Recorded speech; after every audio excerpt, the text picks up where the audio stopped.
Channel 7 News, Caracas, Venezuela. Whitney Rosenheim. Tanzillo. Madeline Spears. Josh Wizman. Dun, dun. Good morning, Caracas, Venezuela. This is Rosalie Tanzillo. And Whitney Rosenheim. This week in entertainment, we are celebrating Don Quixote's 400th anniversary. In honor of the anniversary, the government is printing 1 million free copies of the book. It tells of the tales of Don Quixote and his faithful companion, Sancho Panza. That was great of the government. And you know, this is one of my favorite childhood books. Yes, definitely. I used to read it every night before bed. My favorite is Sancho Panza. Really, I really like Don Quixote. Last week, Stephen Tunick, an American photographer, came to Venezuela for his next photo shoot. He convinced over 1,500 of our people to pose naked for his photo shoot. Now, here's one of the live interviewers. We're live with Genesis DeGaff here in Caracas, Venezuela. Hi, Venezuela. So, how did you feel doing the photo shoot? Well, at first, I felt so nervous and really uncomfortable because, being naked in front of thousands of people. But, they were all naked too, and I just got used to everyone. Yeah, and how's the photographer? I've heard he does great work. He was great. Like, he made us all feel just so comfortable. He was making jokes. We were all laughing and having a great time.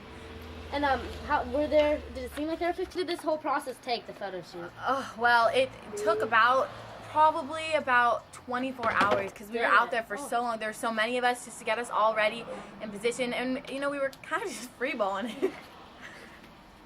But wow. And how did you feel after this whole photo shoot? I just felt just so much more open and just completely liberated, and now I'm so much more open to the just posing nude. I'll do it anytime. All right. Well, thanks, Genesis. All right. Next on to Josh Wizman with Economics and Business. Hello, Venezuela. I'm Josh Wizman for a business story you won't forget. Venezuela pushes out U.S. oil giants today. Some oil companies, such as Exxon, Mobil, and ConocoPhillips, are said to hurt the U.S. oil supply severely. Good job, Venezuela. Other oil here means Venezuela is doing great economically. We're rising to the top of that oil chain. Now here's Maddie for national and international news. Speaking of Chavez, he visited Russia lately to boost economic, energy, and military ties between the two countries. Chavez also visited Iran to speak with the Iranian president.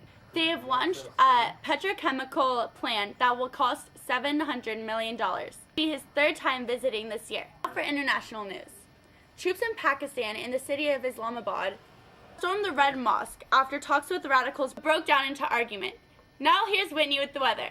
In Venezuela, here's your weather for the day. All right, as you can see, we already have some thunderstorms coming in through the middle. Only more to come. Up in Caracas, we've got a high of 87, a low of around 77, 76. Up in Barquisimeto, we have a high of 86, low of 69. I'm going to come down to Ciudad Bolivar. We've got a high of 91. It's getting pretty warm. A low of 75. We also have a coastal eddy coming in through here, causing some breezes in the warm weather. That's your daily forecast. Now to sports. Hi. All right, so on to sports. July 8th, Venezuela lost to Uruguay 4-1. This wasn't the biggest upset because we've always lost to Uruguay. But this is the first time in Venezuela that we've held the Copa Cup. We did have some problems during the tournament due to ticket shortages, and we couldn't quite fill up the stadium. All right, that's it for sports. Here's Whitney with local and human interests. All right, Venezuela is giving the actor Danny Glover $18 million to direct film on epic slave revolt. That's a lot of money for a country that has so much poverty and poor people and stuff. Yeah, but this film will also bring a lot of fame to our country, and it could be good. Tell me more. All right. Well, Glover, now 60 years old, is a civil rights activist and a great supporter of Mr. Chavez's radical left-wing policies. The project could mark a breakthrough for Villa del Cine, a new government-funded studio outside the Venezuelan capital, Caracas. I guess that eventually could be good for Venezuela. It could. Stay classy, Venezuela!